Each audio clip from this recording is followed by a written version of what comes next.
I just watched a video and this lady was talking about how there's divination being done in the church. Ooh. Oh, y'all didn't know that? Okay, let me explain to you. When your pastor tries to prophesy over you, when you just happen to come on down to the front of the church, and God said that you will have this, that, and the third, and da da da. They're not giving you the scripture of the Bible that's feeding your spirit that says, hey, these are the promises that God made to all of us. They're legitimately saying something like, God told me to tell you. How God told you to tell me anything when you didn't know I was coming up here? You didn't call me down. I came to you. And then you're just giving me some gobbledygook. And now I'm going to shake and roll in the floor and the congregation going, woohoo, praise Jesus. First of all, you're a charlatan. Second of all, that's not how God works. I've been prophesying my whole life.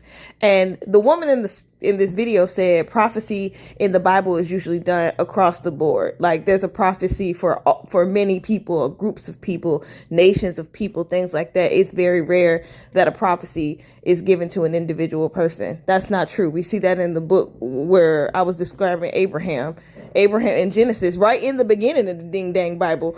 Abraham prophesied over 12 children. 12. Okay. Again, a lot of people are born with the spirit of prophecy and it's in their lineage. So yes, sometimes when they come across random regular people in the street, they're going to hear something from God. That doesn't necessarily mean they're supposed to share it with the person, right? I hear things about people all the time. I don't always share what I'm hearing because I have to trust that you know your walk with God. Something else she said is, how is a person who doesn't know you know your father and can tell you what your father says if you know your father? Huh?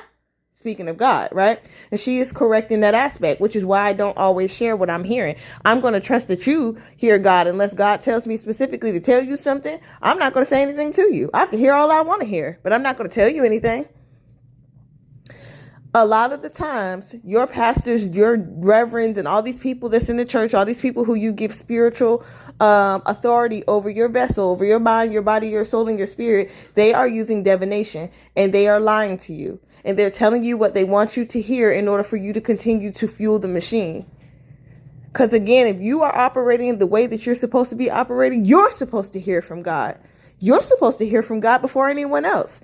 You know how God says sometimes in the Bible that the enemy knows what he has planned for you before? It's because they've tried to attack you. And then God said, no, you can't touch that one.